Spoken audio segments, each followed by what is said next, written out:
بے شک پرہیزگاروں کے لیے کامیابی کا گھر ہے، یعنی باغ اور انگور اور ہم عمر بھرپور جوان عورتیں اور شراب کے چھلکتے ہوئے جام۔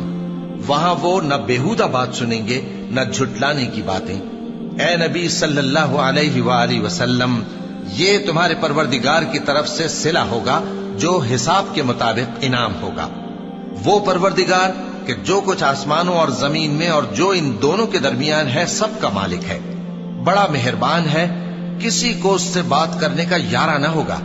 جس دن جبریل امین اور دوسرے فرشتے صف باندھ کر کھڑے ہوں گے تو کوئی بول نہ سکے گا مگر جس کو رحمان اجازت بخشے اور وہ بات بھی درست ہی کہے۔ یہ دن برحق ہے، پس جو شخص چاہے اپنے پروردگار کے پاس ٹھکانہ بنا لے۔ ہم نے تم کو عذاب سے جو قریب آنے والا ہے آگاہ کر دیا ہے، جس دن ہر شخص ان اعمال کو جو اس نے آگے بھیجے ہوں گے دیکھ لے گا، اور کافر کہے گا کہ اے کاش میں مٹی ہوتا۔